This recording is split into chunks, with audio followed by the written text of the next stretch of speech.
the program, Omerta.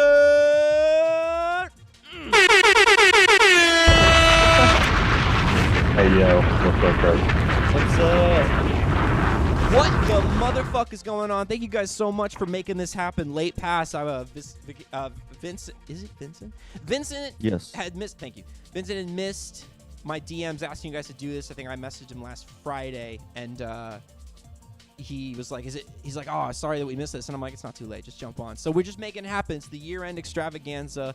And since you guys are one of the most promising, one of the best heavy bands in the world, I think this is the absolute best way we could sign off for 2023 and welcome in 2024. So guys, it's great to have you. It's an honor. Dude, thanks for having us, man. Appreciate the kind words. I'm getting Thank an you, all bro. capital letters Gus Go Camera On going here. It's actually you might not be able to see chat. There's 18 people right here that are begging for a Gus Go Camera On, Gus Go Camera On. It's insane. I It's would insane. love to, but unfortunately I am sick as a dog right now, and I look like hell. I'll be muting myself a lot of the times to sneeze and cough, but I am here. Hello. I think we want Yeah. to see that though. Like I don't know if you thought that we would be like, oh, okay, well we need to see you looking sick as a dog. Yeah, he's probably got tissue paper shoved up his nose as far as it will go right now. That is Otherwise. that is literally what's going on right now. Yeah. Oh, you know what? He's I on- can turn his camera on from here. I just realized that I can actually just turn his camera on. No, I'm kidding. I wouldn't do that. I wouldn't do that. I wouldn't do that. I That's would some not do that. I wouldn't do 1984 that. shit, bro. Okay. That's crazy. Oh yeah. I wouldn't do that. So listen, you guys are kind of developing this Playboy Cardi-ish sort of drop the album, where's the album, drop the album reputation, and I before I even get your take on that reputation, I just want to put my 18 cents in the jar and say, take your time, fellas. Take your time, because a good album is good forever. A bad album, bad forever too. You get one shot at that. So, but I do want to know what is going on in the studio. What's going on? Are you hearing the cries of hungry fans? What's up? Hi. Please welcome. Oh, there you go. You fixed your name. Okay.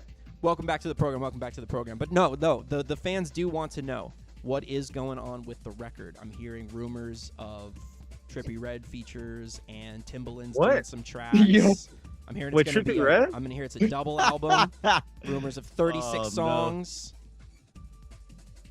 I don't like Trippie Redd. Well, not gonna then lie. I will strike that one from the list. No, but But if we had but Sexy Red, that's a different story. the sexy Red Oh my cameo, god. Sexy Red would be a cool feature. you'd bring it. Listen though, what is going on with the record? Speak on it. Speak on it. I can't give too many details without I don't know, maybe getting in trouble. I don't want to be, unalived. If I ever I think you can Go say ahead. kill yourself on Twitch. Oh, okay. Like it's not TikTok. I think you can just be like, Just know if I ever go missing, Ross Robinson knows where I live. So I'm not saying he did it. so I'm just saying he knows. So I invited Ross Robinson to our new metal party, which is Thursday, by the way. Thursday here in Los Angeles, 1720 Los Angeles. And he's like, oh yeah, I might come. And then I realized to myself, like, oh, if Ross Robinson comes to my new metal party, there are a lot of new metal bands I'm not gonna want to play in front of Ross Robinson. Like, I don't know if I'm gonna be spinning that Evanescence, that Disturbed, those bands that made him get away from new metal. It's gonna be suddenly a very at the drive-in heavy night. Yeah. I mean, I think he's a lot more open to that kind of stuff nowadays. He's honestly pretty open to most things. I think he looks back on that time of his life pretty fondly. I think he's just extremely open. He just Yeah. generally seems to be in tune with the universe in a way that most people are not. Yeah. Vincent coming to us live from the parking lot of a Wendy's, I believe.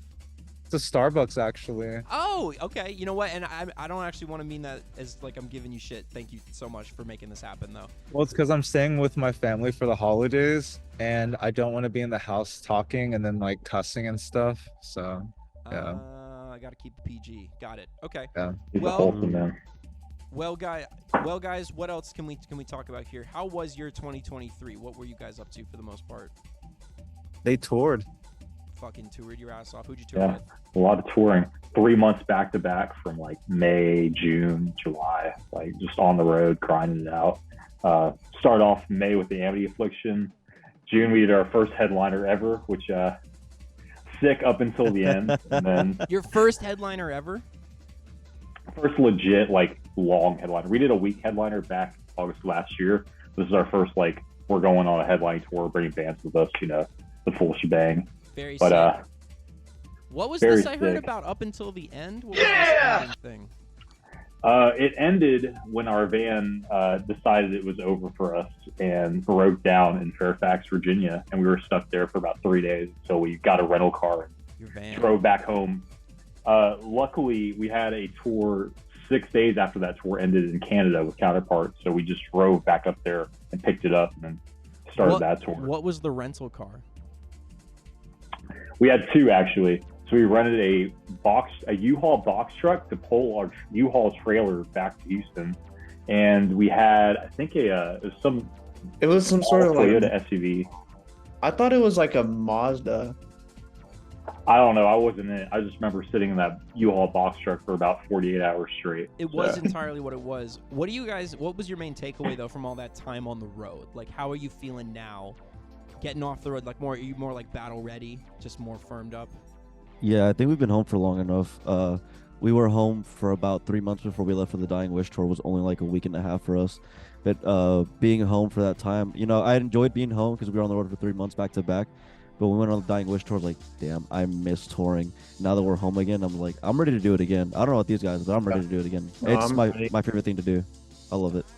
You guys are ready to just get right back out there, huh? You guys are tour monsters? I'd say so. Road Oh, tested. yeah. I love to hear that. What was the best? Did you guys have like a best show, or does it all kind of blur after a while, man? Like, man, I gotta say, Indianapolis was very surprisingly insane. Like they just came out and went crazy, and we didn't know what to expect, and it was just like it was nuts.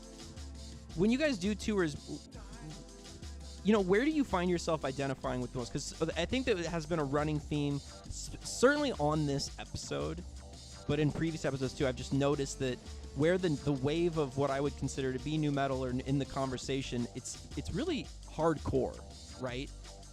And those are the same spaces that you guys journey through. So what do you find yourselves identifying more with? Hardcore, new metal?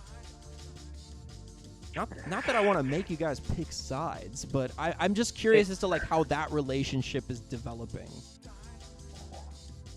I think we started off in hardcore for sure.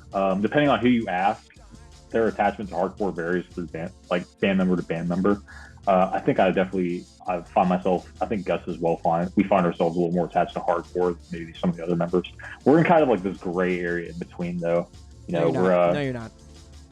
You're just new metal. We're not. We don't need to do all that. We don't need to do all that. But I mean, we go back and forth, but we're kind of, doing a little bit more experimental stuff, straying away from hardcore a little bit. So I don't know, man. There's people that take to us in both. I don't think there's one that pulls on us more. I think we see more of the hate from some of the hardcore crowd, but then there's a majority of that crowd. There'll be kids with Tsunami t-shirts at our shows going, I fucking love you guys, and they love us just the same as any new metal kid or metalcore kid. Awesome. So I just it's just there's people everywhere that love us, and there's never one specific one that caters or likes us more than the other. And you guys kind of really lean into sort of this post-Elon busted ass era of Twitter where it's just all chaos all the time. It's like I feel like a lot of bands have given up on Twitter. Like I've noticed more often than not now, I'm actually having to like work hard to find a band if they're on Twitter. And when they are on Twitter, like haven't posted since 2022 or something. But you guys are kind of like really like leaning into just that sort of chaotic element of that. Who is the social media manager anyway? The same person as always. Speak on it. The man with the grin. Yeah, it's me. I'm guilty. I think that like my experience with the internet kind of started off in like very secluded, isolated fringe parts of the web, like weird communities like 4chan when I was younger.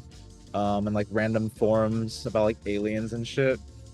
So I was kind of used to the whole like internet blood sports sort of discourse, and having Twitter turn into what it's become has only given us more freedom to express ourselves. Sorry, there's a dog crying next to me. But Can you grab it and bring it into frame? We would I all don't- like to see the dog now, Vincent. I don't think it'd want me to grab it. It's a big boy. It's like introducing a gun in the third act. It's got to go off. You're going to reference the dog. We kind of need to see the dog. So Yeah, I'm not touching that one, Okay. but I will eat it. Anyway, so yeah, like basically it just granted us sort of the license to go buck wild with our marketing, and having that freedom, I think, really afforded us the, I guess, like an insulation from fear of being canceled for like harmless jokes, which I think that has largely sort of proliferated across like the hardcore scene. Like you have like bands like Tsunami now, and what's that one band, Snuffed on Sight? Did you guys see that shirt that they dropped? No, I did not.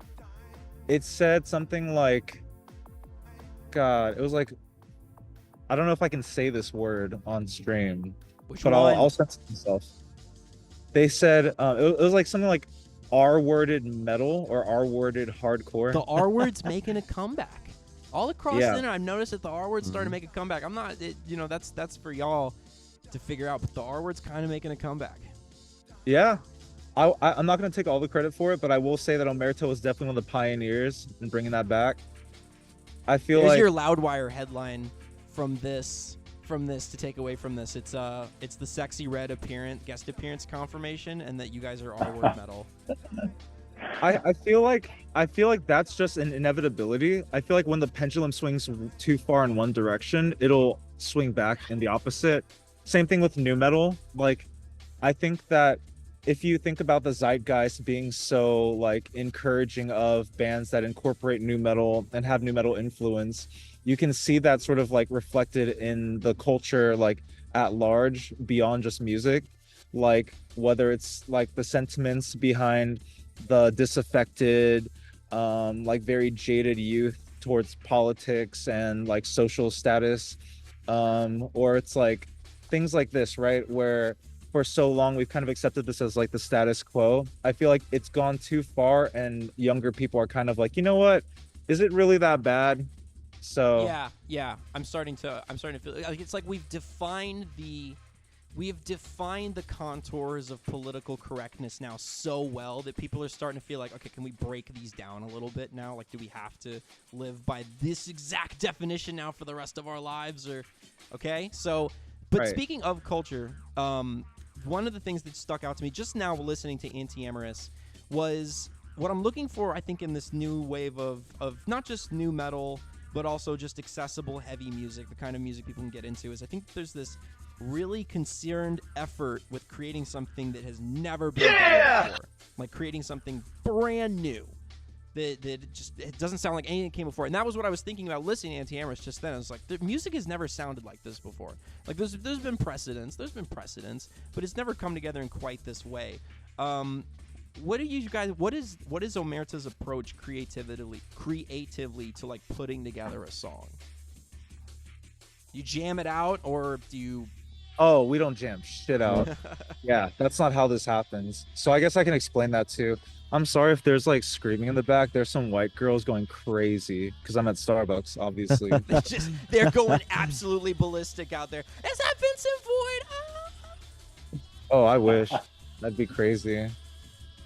Unfortunately, I have a wagey job, so We all Not do yet. what we got to do. But but what was after the next Omerta release, hey. So yeah, actually to that point, so the way we approach songwriting is really just, it can start off with a riff, it can start off with like a chorus melody, it can start off with a chord progression, it can start off with whatever, but the idea is we take that segment and we just run with it for as long as we can. So sometimes it'll be Gus with like a riff idea, or like Han or Carlos with a riff idea.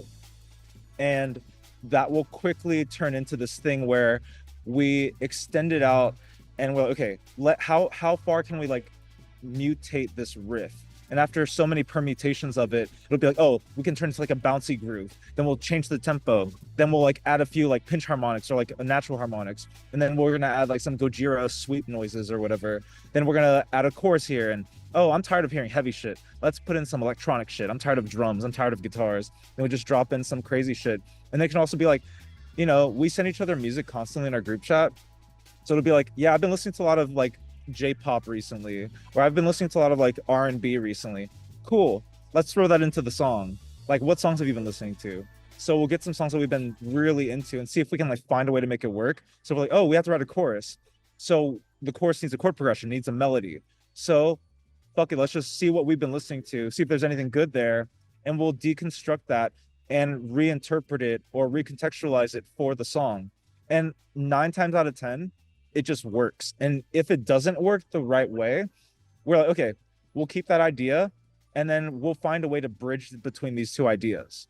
And at the end of it, we realize, oh, this song goes like from one genre to another, but we didn't think about it in that way while we were writing it. It just happened very like naturally and linearly.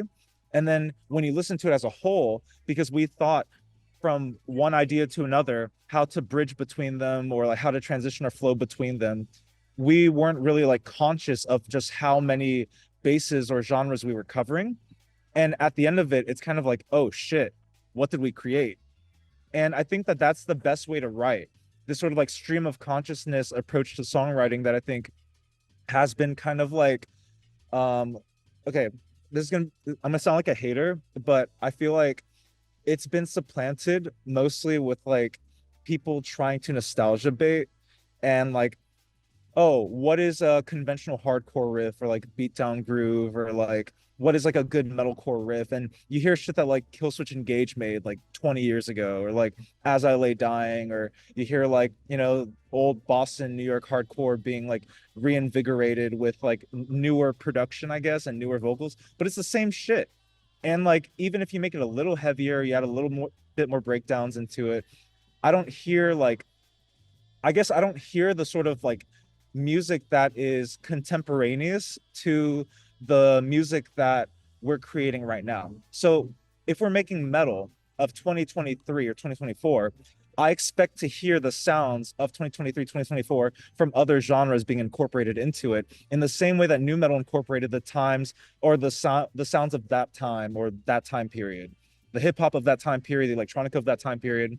So for us, a lot of that is like hyper pop or like drum and bass or like R&B and like weird blown out SoundCloud rap and I don't know, like J rock, which is, you know, grown exponentially due to the insane proliferation of like anime across the West and stuff like that. I feel like other bands aren't really tapped into that. And I think that there's a few factors. Like, one, they don't really listen to anything besides heavy music. So they don't have the same sort of like cultural context that we have. And two, I think that no one's done it yet. So there is no blueprint. So no one, even if they're like, oh yeah, I love J-rock or I love K-pop, they're not thinking, how can I incorporate it into my music? Because even if they tried to, they wouldn't be able to pull it off because they're not really fully immersed in these sounds and they haven't like written them on their own. Whereas for Omerta, like we all write for different projects. Like we've contributed to like hip hop projects, like R&B, like pop stuff, K-pop stuff, whatever. And so when we write, it's a lot easier to think about things abstractly and like construct them in a way that is like very modular, as opposed to like this sort of like, oh, what has been done before, what has worked, and how can we spice it up a little bit? Instead, it's kind of like, what do we like and what is kind of like what do we think is cool, like what is pushing the envelope in other genres, and how can we steal that and like sample it and bring it into metal or heavy music? Right. Because it's like it's like in two different forms of cultural response now in terms of this content creation, content farming, engagement farming era of social media we live in and what the responses are to that. I think that the one side of the response, Oh, end of Evangelion. He's back. So there's like two sides of that. The one side of that is the nostalgia bait response, where your immediate impulse is to suddenly just be M0th woman has kept rolling for 4 months. I should mute that. Where your one response is to that is to be like, oh, you know, this sounds just like Deftones. This sounds just like Limp Bizkit. This sounds just like Slipknot. And then the other end of that is like to create something that provides content in a way that's so fast and so furious and so, you know, churning that it becomes something brand new in the process, right? Like the feed itself is a canvas that you're painting onto. And like that to me is like how anti-amorous is. It's like a canvas traveling at 1,000,000 miles per hour, and you're painting onto it like it's super speeds. And you were talking about like for a hardcore thing, like kill switch engage riffs, right? Like being burned out on like that same sort of riffage.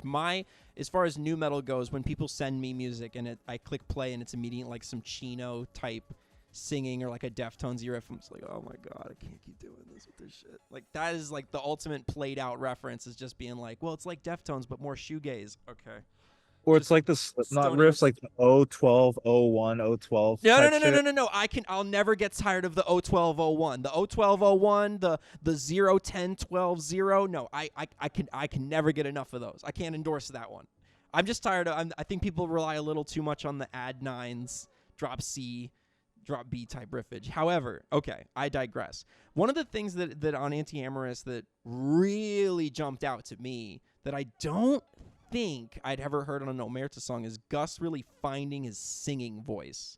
Like, it really did. I know we were just kind of slagging off the comparisons, but it did remind me of Slipknot on that first record where Corey was like very much a knuckle down type hardcore vocalist that would occasionally unleash these insane cleans.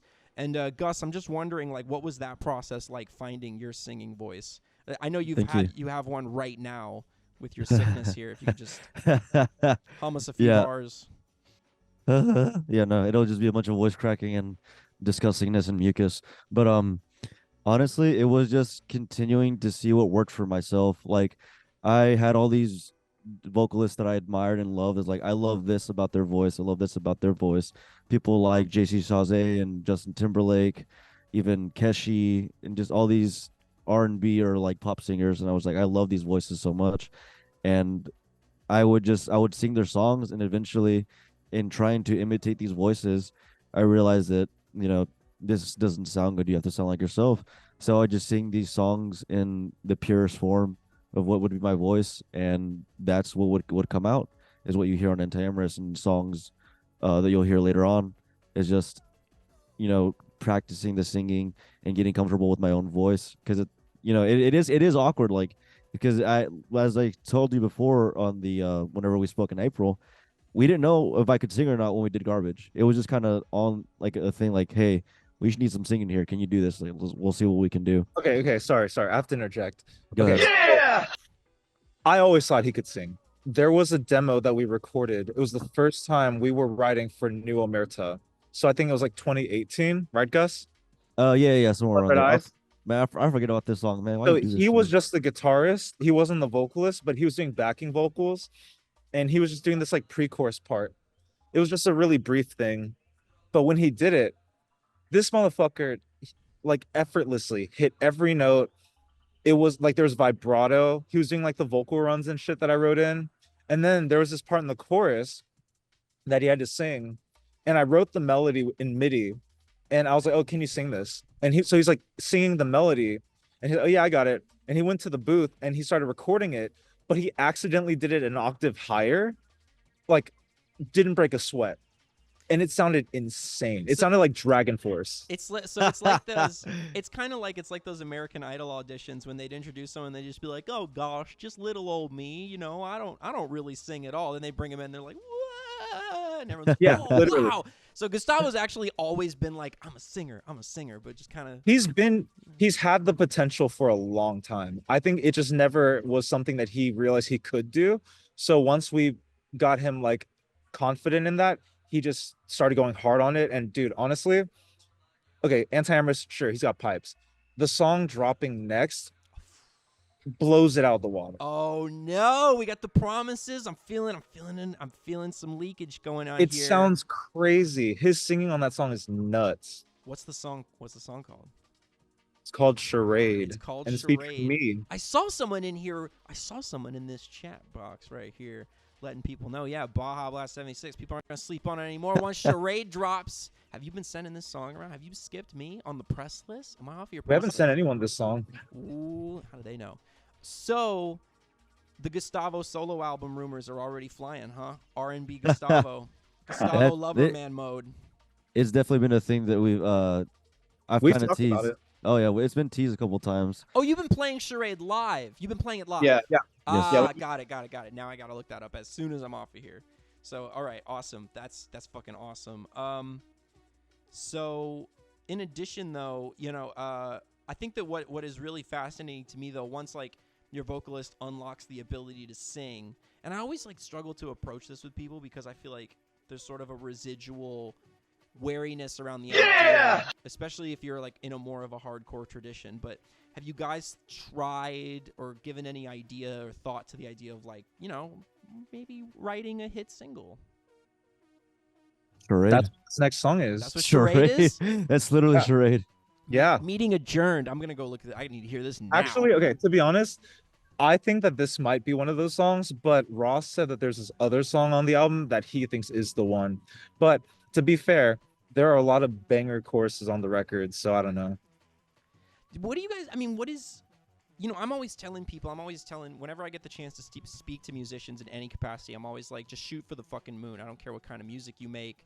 Like, it's in your hands to create music that sounds like it can be a hit. You don't have to be another, like, Bring Me the Horizon imitator. You don't have to settle for Octane Radio. Like, you could, imagine yourself selling out arenas and stuff.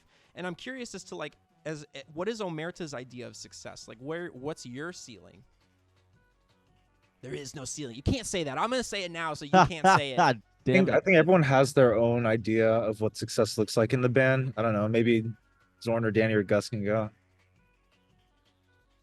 I think success for me is more like leaving a legacy. Is your music timeless?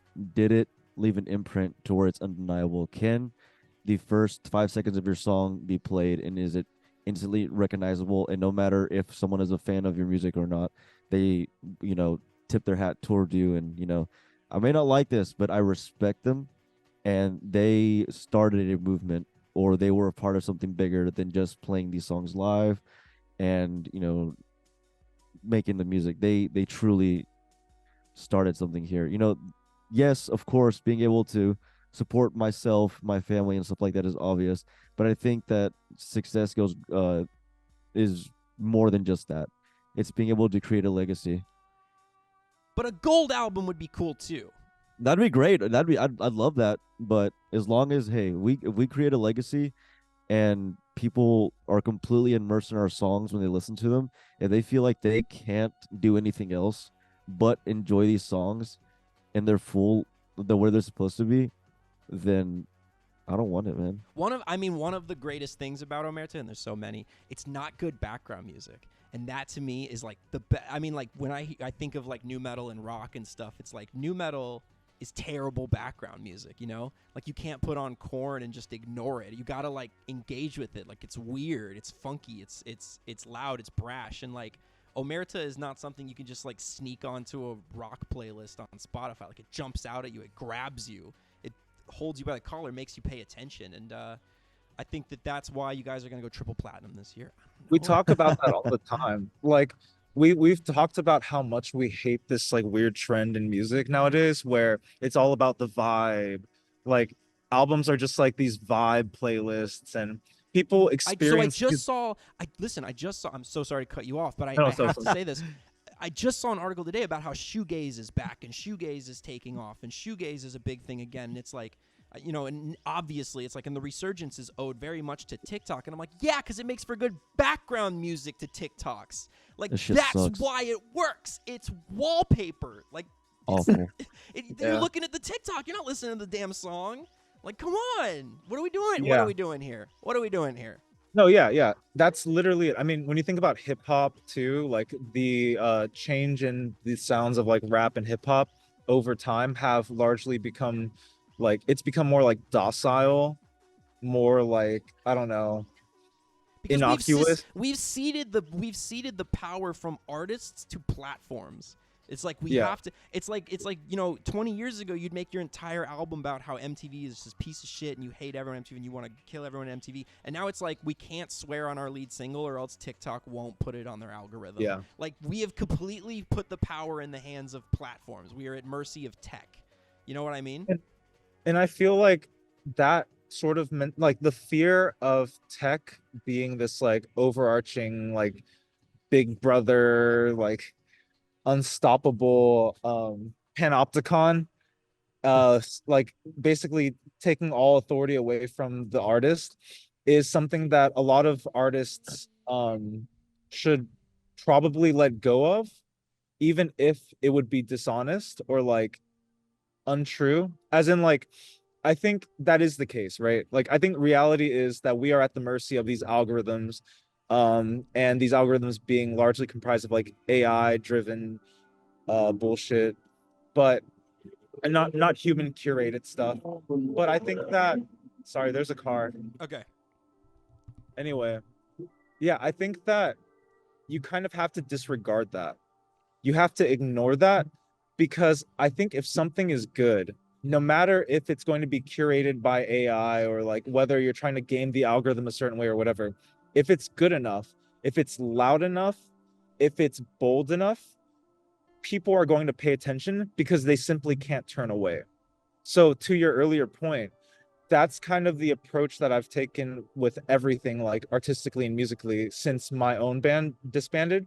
Because my goal previously was like, oh, get on Octane and tour with like Nothing More or like Islander. That was my goal, because I was like, oh, I guess that's the glass ceiling for rock and metal, is like touring with like opening for Korn, you know? And like, I like Korn. I don't like them that much, you know? Like, I would want to be the next Korn rather Right, than open right. for Korn. And I feel like for Omerta and like, I guess our contemporaries, there aren't a whole lot of bands that are like aspiring to become the next Korn or the next whatever. Instead, it's just kind of like, oh, if we make music that sounds like the bands that we're inspired by or that we want to tour with, eventually we'll get on those tours. And it works. But there's also this fear and apprehension about doing something new, because then it's like, well, who the fuck are we going to tour with? Like, who's going to like take us out on tour? Who's going to co-sign us? Which has been a problem for Omerta too, actually. Like, we've had that. And also like, okay, what playlist are we going to land on Spotify? Like, who the fuck is going to Mine, Exactly. motherfuckers. A1 right there, right at the top. Fuck But yeah. that is a consideration, because it's like, you know, the tastemakers and like the algorithm are going to be biased towards things that have already worked and sound sonically or resemble artistically things that have like this historical basis, and we don't have that. But I feel like that's the thing. The novelty of it should be enough to generate at least some engagement, and if it's good enough, then that engagement will be sustained over time. And I think that our music is good enough and it's bold enough to get that initial attention, and we just have to keep it going with content and like good music and good art, and obviously touring. Right. It's So like, how do you engage people but not pander? Engage people, not pander. exactly. Because you can't just fucking throw Billy Corgan on your song and be like, there you go. Remember this guy? You know? That was Whoa. crazy. Talk about a jab. You can't just Shady. go for the lowest common denominator guest appearance or like wear makeup and cover Hey Ya and be like, oh yeah, you know, everyone fucking. Oh my Oh my- god. Here's the Wow. problem. Yo. Here's the problem with the rock metal press Sound right the now. siren, my Here's the dude. problem with the rock metal press right now is any rock band that achieves any modicum of commercial success becomes untouchable. Too big to fail. Because I know y'all do not. Revolver, I know y'all don't love Sleep Token like that, all right? Y'all are trying to stay in the good graces, you know? Y'all, listen, Loudwire, come on. Keep it real. Keep it $150. Y'all do not be fucking with Bad Omens like that. Like, you just want to keep the doors of access open is what I'm saying. You know, like, you could, you know, back when, like, it was more magazine-based and when the magazines were leading the way, you could write a bad review of a band's album and put them on the cover the next month. Like, you could You could do that. And now I think that with any band that has a conventional commercial success, sells out arenas and stuff, it's like they're untouchable. We can't say anything bad about this band because we can't lose that access. We have to get Clown to tell us once again about his whiskey brand next month, or we're fucked. So I think that everything you're saying just really is really resonant, and I think this episode of the Brand Spankin' New Metal Show is really developing a thematic line, because our first guest, I don't know if you guys watched the beginning of the show, but our first guest, Mad Kelly, who's a real phenomenon on TikTok, he's got like 250,000 followers and stuff, he plays to the algorithm, like he plays the game that they want to play. Meanwhile, on the other end of this program, we're with you guys, so we're like, we want to break through the algorithm. We don't want to have to answer to any tech company's idea of what our music should sound like. You know, we don't want to have to play down to that one. And then in the middle, we had Hitbox, who formed because they quote tweeted a song of yours once. Did you guys see that part? I didn't see that, but we know Hitbox, so yeah. It was so fucking awesome when they were like, I was like, how did you guys form a band? And they're like, I quote retweeted a Omerta performance and was like, does anyone else want to start a band that's like this? And I was like, oh my god, you're not gonna believe who's coming on the show next. So that's fucking awesome. Isn't that crazy? Oh yeah. Yeah, I love those guys. Legacy. Yeah. There we go. No, but you're right. Like, I think everyone's acting in their own self-interest to some degree, but also like, what if the publications didn't write about Sleep Token? Then other bands like Omerta wouldn't get the exposure that they might deserve. I was actually talking to this guy the other day, and because he was asking about the Revolver thing, and I was like, I'm gonna be honest with you, as cool as it is, I don't think people are going to read Revolver, see Omerta, and be like, wow, I should check these guys out. I think maybe, like, you know, every once in a while there will be that one person who sees that, but I think it's more of just kind of like, for us, for the existing Omerta fans and the band itself, to be like, oh shit, like we're getting somewhere. Like this is like a measure of where we are right now. We've finally gotten into like physical press, but like beyond that, it doesn't really mean that much. And I feel like, because we can look at it as sort of like a reading of where we are socially, or I guess like in terms of our clout in the scene, in terms of our recognition, maybe there are people advocating for us a little bit harder now in the industry. And that's all I'm going to take it as. I won't take it as like, oh, this Revolver thing's going to blow us up overnight, for sure. Like everyone's going to read this and, you know, we're going to shoot 1 million listeners. It doesn't work like that anymore. The press doesn't work that way. And it's unfortunate, but it also is cool, I think, because like you said, Mad Kelly is kind of taking the algorithm into his hands and thinking about that, and is very conscious of that. My friend Salem actually works with Mad Kelly, I think. Salem Really? from Bloodlether. Yeah. Well, I know about Mad Kelly from Salem and Hunter from Mood Ring, I think. Well, Mood Ring and Psycho Frame. Yeah, pretty cool. I've listened to his music. It's really weird. It's really cool. I like it. Whose music? Mad Kelly. I love Mad Kelly. He's trying to find his footing like fast, because that's how he works. He works in that TikTok sphere, so he can't afford to take 2 years off and get his music together. He's got to be on the ball about it. Yeah. And I think that that's really cool, because it's, even though, yeah, on some level he is at the mercy of the algorithm again, I think that it's also, there's so much power that he wields, and it's literally just up to whether or not your like content is algorithm worthy enough. And if it is, and if you're lucky enough, it gets funneled in and you can blow up overnight. And obviously it's still a grind, but that compared to like, I don't know, DIYing it out in your local town for like 5 years and hoping that an A&R guy just drives down or flies out to see you. I think the way things are now, I think they're pretty,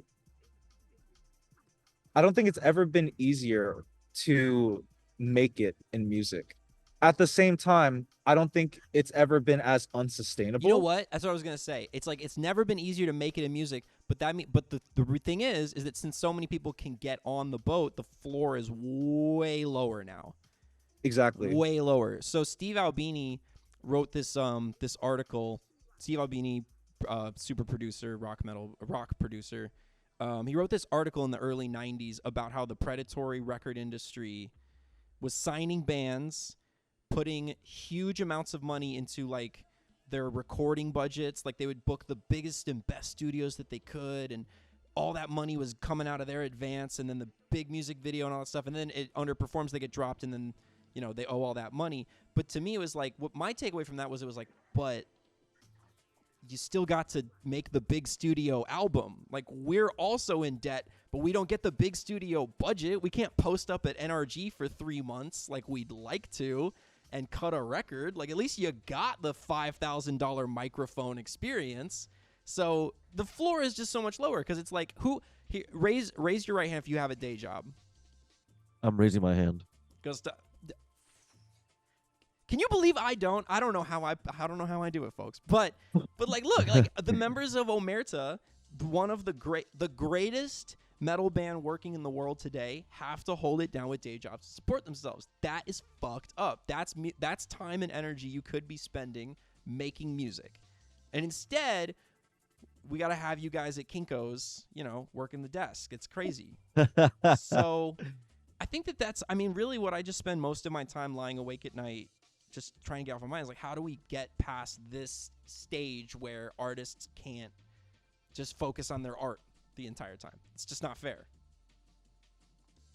I think that one of the big problems is that a lot of bands are simply not as efficient as they need to be in order to cater to today's standards for artistic and creative output, and like, again, gaming or playing to the algorithm. I think we are literally the perfect example of this. Given that our last single was dropped in February 2021, and like we had one song since then, like the momentum that we had was so staggering at that point because we had just released an album.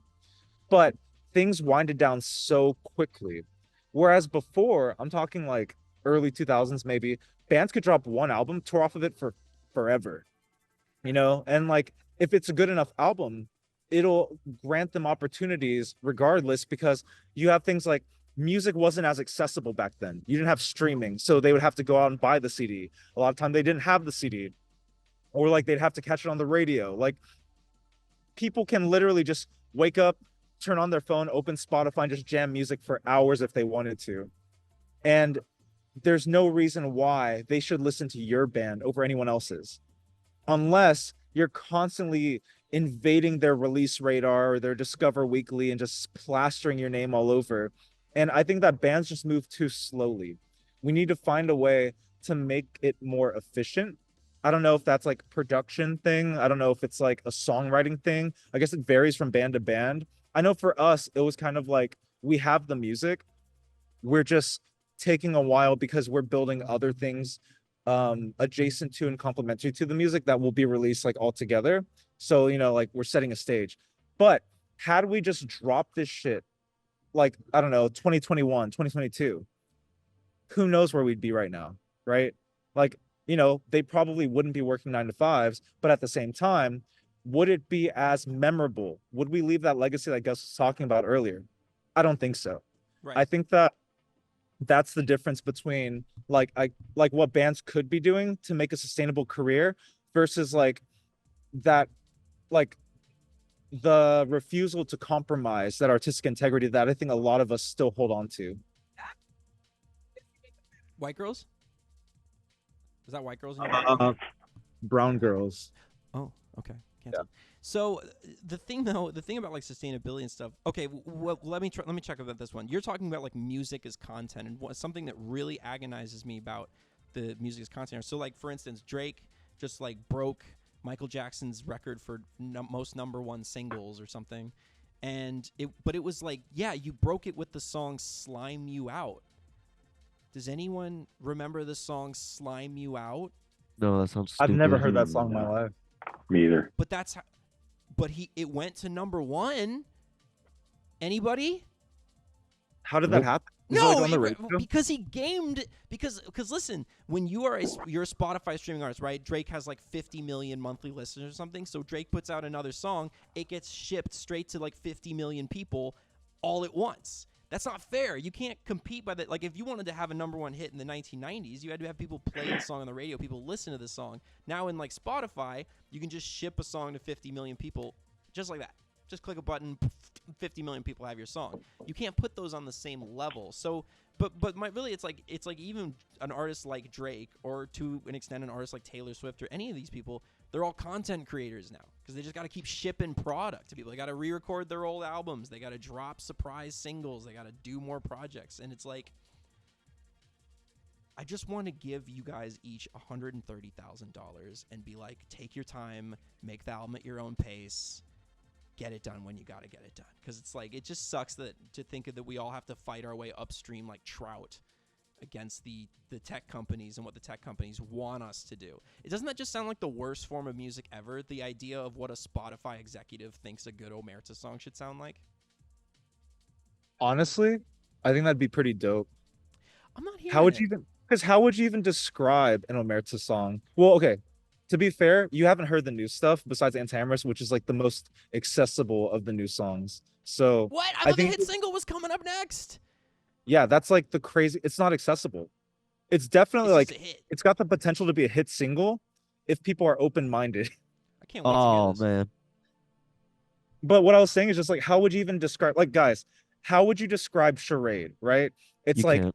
exactly. It's like Japanese, like pop mixed with like DDR, like rhythm game music mixed with like jazz and then new metal, like a jump the fuck up new metal riff thing. And then a punk riff in the Breakdown. middle. Yeah. Yeah, like, and then like a core, like math rock chorus thing, and then like a gent breakdown. It's weird. It's genuinely one of the weirdest Omerta songs we've ever written. But at the same time, if somehow you were to tell someone at Spotify, like, hey, put this on a playlist, I think that they'd either have a hard time finding where it would belong, or they'd just be like, okay, I'll put it on like every playlist, which Yeah. would be dope. Or So they it's would put it on the new metal playlist, which is what I will do.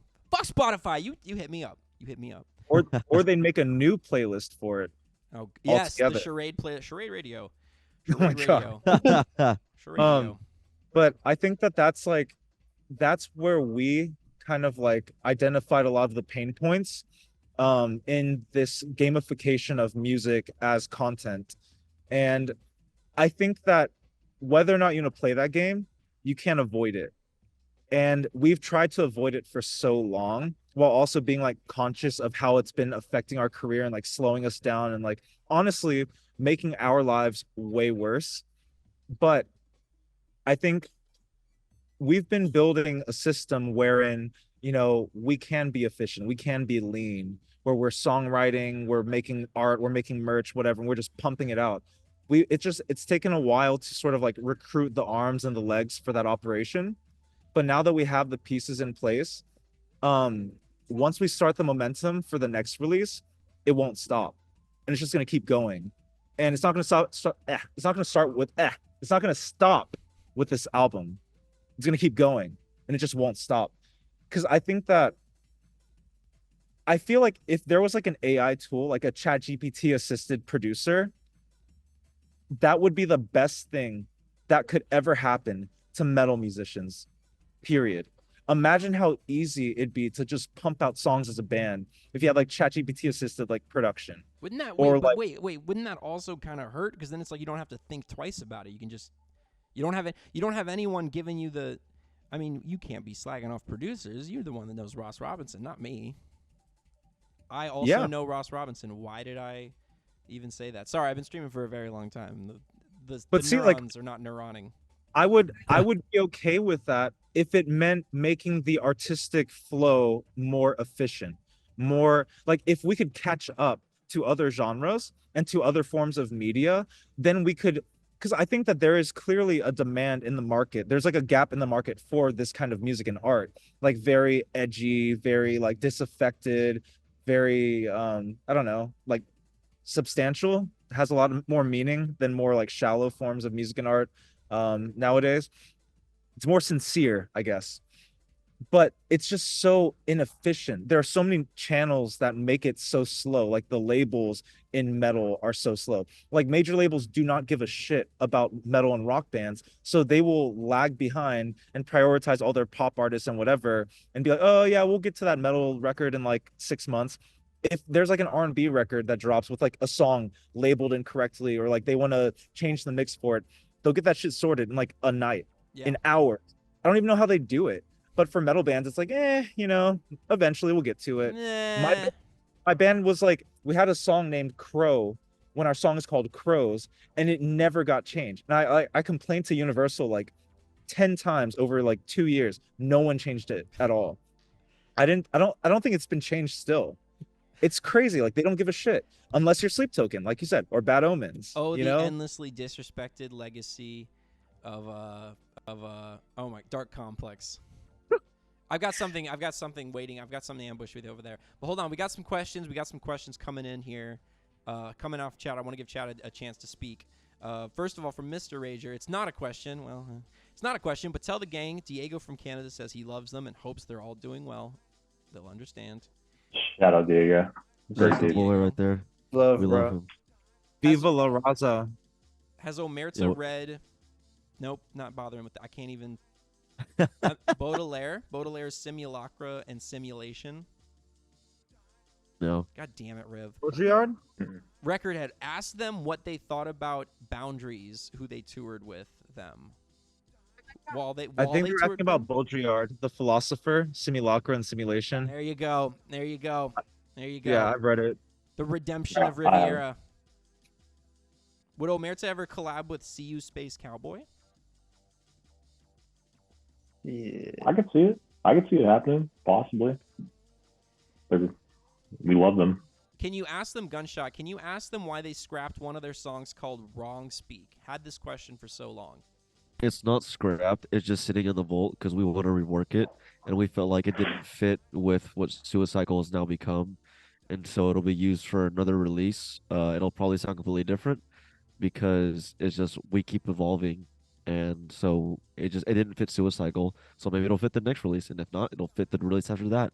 We'll use it somehow. There's still parts of that song that we absolutely love, but just for now, it's not meant to be. But when it is meant to be, it'll be out to you guys. Firemace33, describe the new record in a few adjectives. Because it just ends in Y, right? Wait, what? Describe the Describe record the in a record. few adjectives. Describe the record in a few adjectives. Yes, Schizophrenic, beautiful, real. Real. R-worded. If you had to assign the new record a color, what color would it be? Just one color? Venta Black. No, it's actually like Blue. pink. I think we blue, right? I mean, blue is the color that we branded it with initially, but thinking about it now, I'm not That's sure. I feel like it's too Yeah. dark of a color to associate it to. I don't know. I whenever I listen to some of the songs, I see the color blue, and it just that I feel it. in Danny's the- just casually admitting he has synesthesia. I literally see the color blue. Doesn't everyone? I thought we don't all see that? We don't see colors when we hear music? Something like that. But I definitely think blue was the color when we first started writing these songs, but it's long changed. The record is so different now that I don't think blue would be the right color. It's too dark of a color to. I'm not gonna lie. I What's feel up? like, well, sorry, I was just gonna say like Yeah, I go ahead. feel like the point of the album is that it doesn't sound like a color. It sounds like every color. Like you'd have Yeah. to. So I guess in that sense it'd be black. Vanta Black. I was right. If you guys had a headliner and could pick any openers you wanted, who could you pick? Who would you pick? Bajalvin. Wow, more Bajalvin love on the show. Blind Equation. I love Gates to Hell, so I always want to play with them. They're such a good time to be around and to watch. We fuck with some Blind Equation too. Yeah. I'm going to give my stereotypical answer, especially from the last episode, but Gridiron. Gridiron, yeah. I was trying to remember It that. makes Yeah. so much sense. Yeah. Baby Mint. Oh yeah. That's a great Baby one. Mint. That'd be crazy. Baby Mint? Yeah, they're a Taiwanese pop group. They incorporate like some weird new metal shit in their music every now and then. It's really crazy.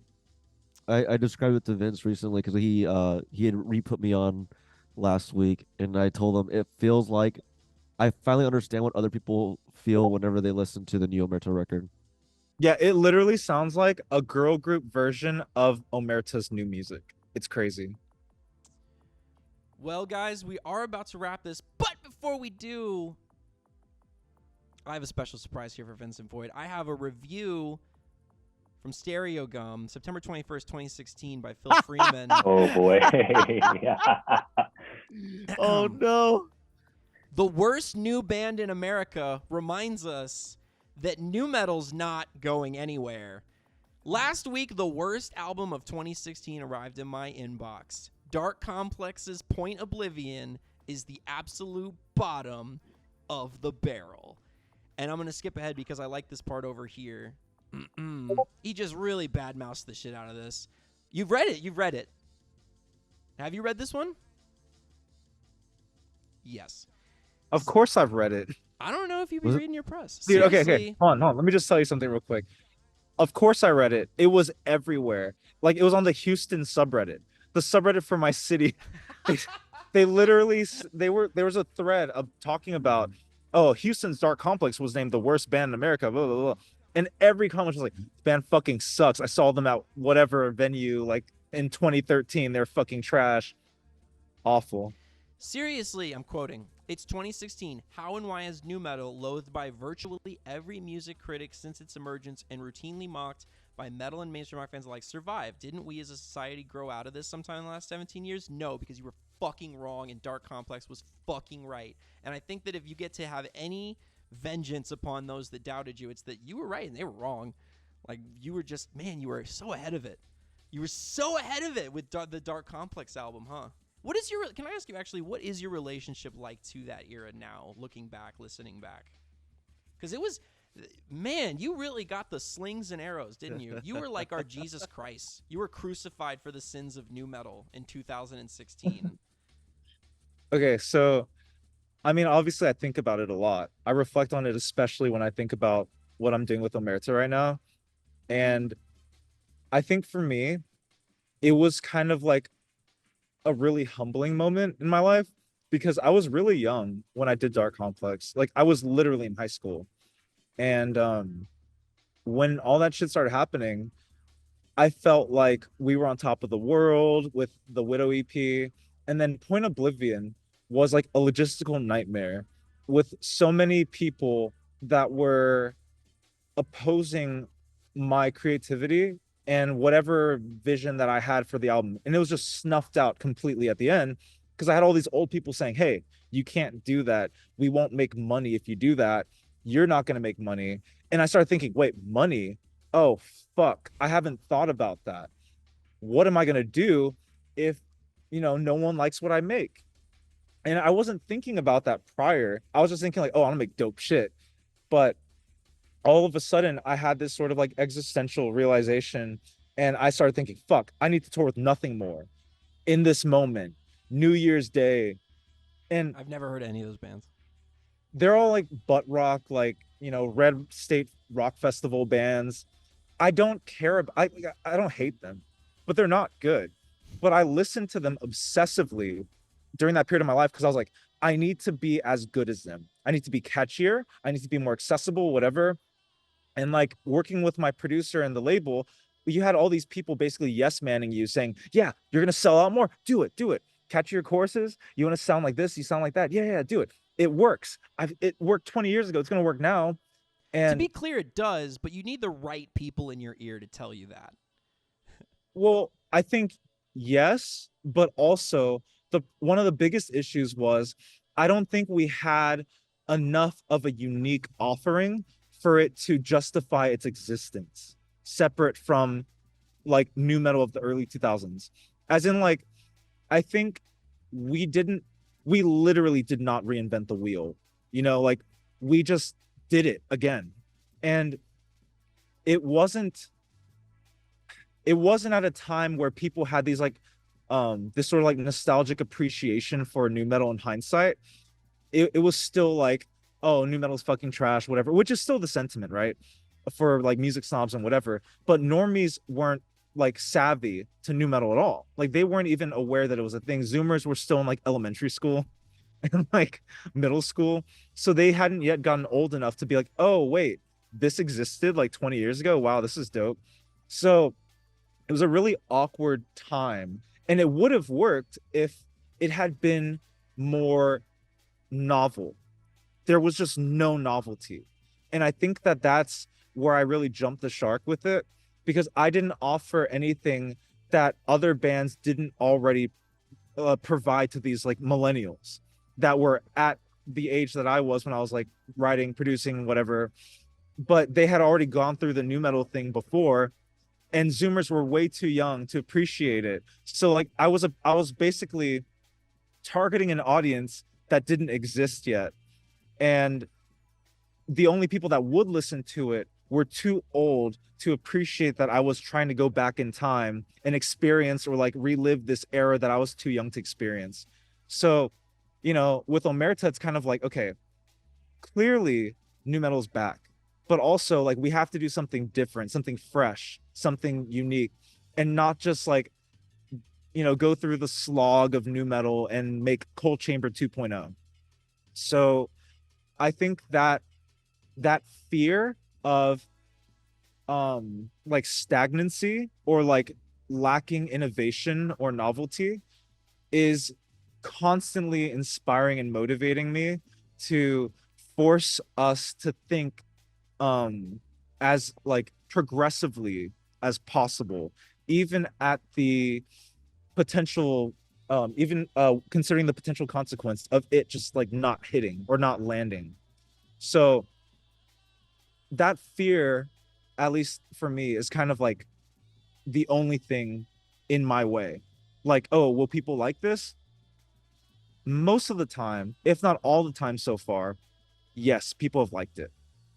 So, you know, I think we have a pretty decent track record. I think I'm gonna be honest, Anti-Armors was the safest song we could have released first. This next single is so dangerous that I feel like the reception to this song could actually like make or break our career. Like, I'm not even joking. If people don't like this song, that is it. It's It is so over. it is so over. Because if they don't like that, they're Yeah, hit not the gonna rest of like it. the album. Yeah. And it's so different. It's so much weirder than Anti-Hammers. And actually, the reason why Hyperviolence came out and sounded the way it did was because we already wrote like 2 records that sounded completely different, but it was way more advanced than Hyperviolence. And we're like, yo, we gotta chill. We don't want to get ahead of the curve and then do like a Dark Complex, you know? Right, we're 10 years again. 10 years. I have to be like, remember when Omerta was called the worst new band in America? And you're like, yeah, oh boy, Yeah, but we're back again. We're back again. Exactly. I can't do that when I'm like fucking 30, 40 something. It kind of sounds like you've actually started to empathize with your Dark Complex critics. It's not that I empathize with them. I've always understood where they were coming from. I just thought that they were the ones that I was trying to impress or appeal to. And when I saw the article, it felt so disrespectful. Well, it and was so, like, personal. It Yeah, definitely it felt was so personal. And I realized in that moment, like, oh shit, I actually shouldn't care what people think. But it was too late. The album was already out. It was done. And in that moment, like, I had that revelation. I didn't empathize with them, but it was a very clarifying moment in my life. And from then on, literally, like, the singles that I wrote for Dark Complex after were like a return to form, like sort of like, oh, fuck everyone, I'm doing my own shit. It's like crazy now. And then those songs have actually turned into Omerta songs, some of which are like parts on the new record coming up.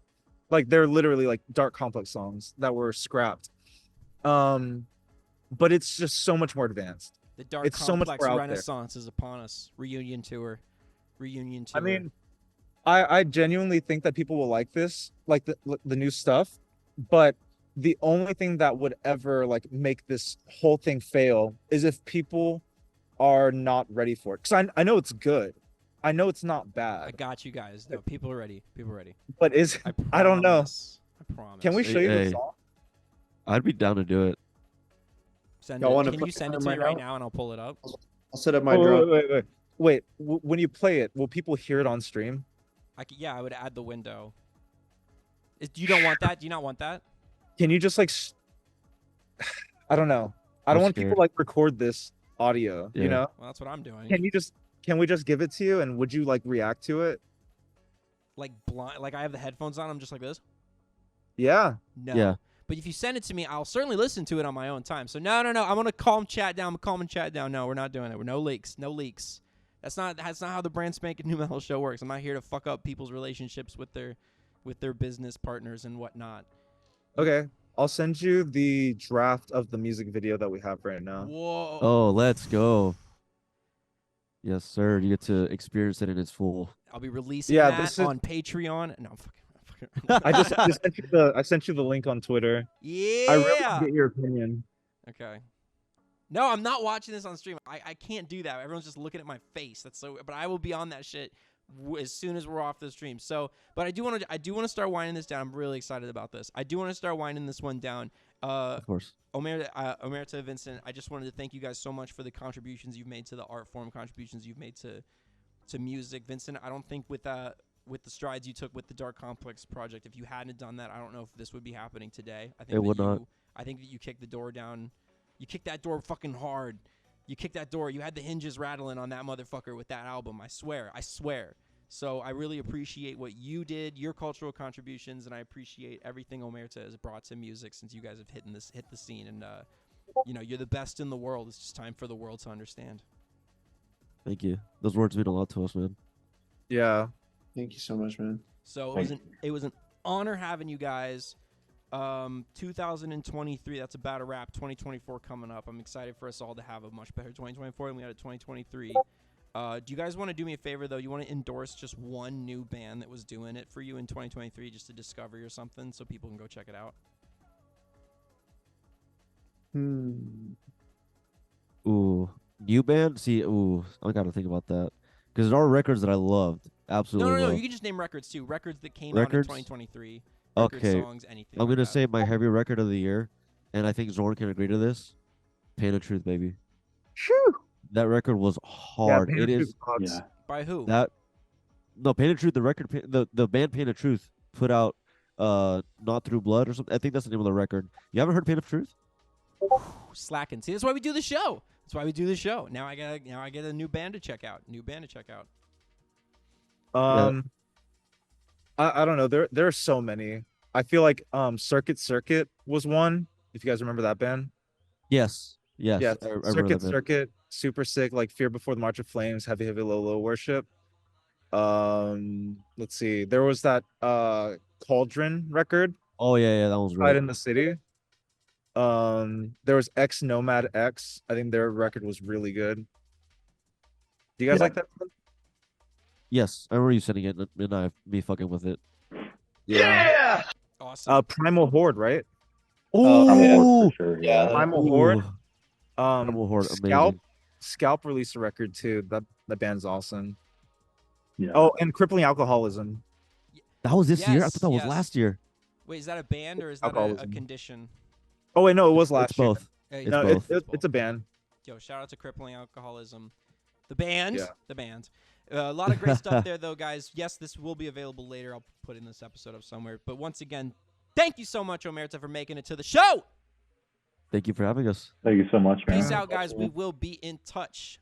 Yes, let us know what you think of that song. See you later.